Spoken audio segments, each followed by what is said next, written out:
Paling gampang, mam coba ngeden atau batuk gitu, terasa seret ada yang kayak ngalir di jalan nahir atau vagina, jangan-jangan itu air ketuban.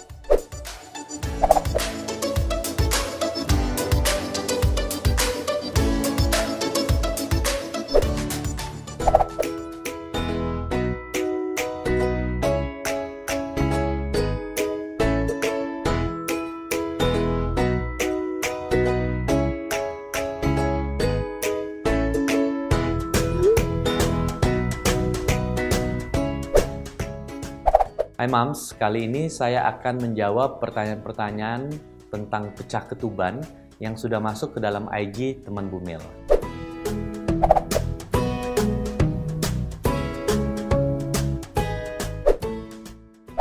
Fitria Yeni 27. Gimana sih tanda-tanda ketuban pecah? Apa yang kita rasakan? Rasanya seperti tiba-tiba kayak ngompol. Ngompol cuman bedanya kan itu urin yang keluar ya. Nah kadang-kadang orang juga bingung, dok, apa bedanya urin kalau kita ngompol gitu ya, atau kita buang air kecil tanpa kita sadari, sama air ketuban? Cium aja. Nah kalau ketuban baunya tidak bau pesing. Yang sulit itu sebenarnya kalau mengetahui ketuban ini bisa bocornya halus, bisa bocornya langsung gede gitu loh. Kalau gede langsung nyadar, basah. Tapi kalau yang kok basah nih, orang kadang-kadang bingung, ini basahnya ketuban yang merembes atau keputihan. Nah kalau bingung dan dilihat banyak, coba kayak ngeden atau batuk gitu kan. Kalau terasa ada yang mengalir di vagina, jangan-jangan ketuban. Tetapi kalau tidak yakin, yang terbaik adalah segera ke dokter kandungan. Dokter kandungan akan periksa, biasanya ada yang namanya tes lakmus. Kalau positif, berarti ketubannya pecah. Dari Astrid Suyoso, kalau ketuban pecah, apa kita harus bed rest di kasur? Ya di kasur lebih nyaman ya, kalau di lantai keras. Jadi maksudnya gini, ketika ketuban pecah, yang pertama harus kita lakukan adalah ke rumah sakit. Kenapa? Karena untuk dipastikan apakah betul itu ketuban atau bukan. Dan kalau memang betul itu ketuban, tergantung usia kehamilannya. Kalau kehamilannya itu masih kurang dari 9 bulan, biasanya itu paru-paru janin belum matang. Jadi dokter biasanya akan kasih obat untuk mematangkan paru-paru janin sampai obatnya sudah tercukupi. Kalau ketubannya memang masih bocor, ya akhirnya dilahirin. Tetapi kalau ketubannya pecah sudah 9 bulan lebih, sudah cukup waktu untuk melahirkan, ya biasanya dokter pasti juga bisa aja kasih obat untuk mencegah infeksi dan sekaligus melakukan induksi atau alternatif lain dilakukan operasi sesar. Dari @tiari Kusuma, kalau air ketuban sudah pecah, apakah masih bisa lahiran normal? Jawabannya tergantung seberapa banyak dan seberapa lama air ketuban itu sudah pecah. Sebagai contoh, kalau ada orang bilang, sejak kapan nih pecahnya Bu? Oh udah 3 hari lalu. Terus ibu itu datang, kita lihat air ketuban udah kurang, dia udah demam, sudah mulai ada bau yang keluar dari vaginanya, jangan-jangan sudah ada infeksi, sebaiknya jangan.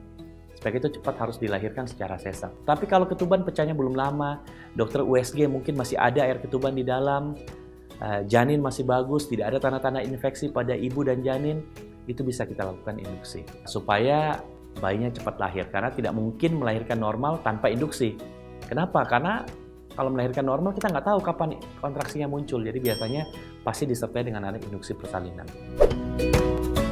Dari @itsnafasa, seberapa lama bayi bisa bertahan ketika ketuban sudah pecah? Ini kurang lebih sama dengan pertanyaan sebelumnya. Jadi tergantung seberapa lama ketuban itu sudah pecah dan seberapa besar, pecah, atau robekan pada selaput ketuban tersebut.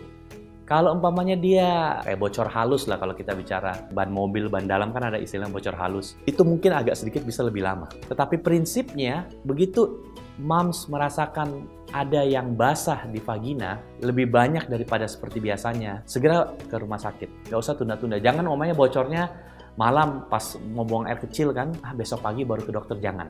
Pada saat itu juga langsung ke rumah sakit. Karena prinsipnya semakin awal ditangani, resiko infeksi ibu dan janin semakin kecil kemungkinan terjadinya. Dari @husnul_rofiah, bagaimana cara menjaga ketuban agar tetap bagus sampai lahiran? Jadi ada yang bilang, dok, katanya kalau minum air kelapa bagus ya, nanti ketubannya bersih, janinnya bersih. Ya kurang lebih mungkin bisa, karena air kelapa itu mengandung antioksidan ya. Antioksidan membuat regenerasi sel lebih maksimal di badan kita, termasuk juga di sel-sel organ reproduksi kita pada ibu hamil tentunya.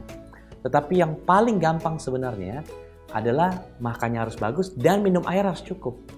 Dengan minum air cukup, usus si ibu hamil ini bekerjanya maksimal.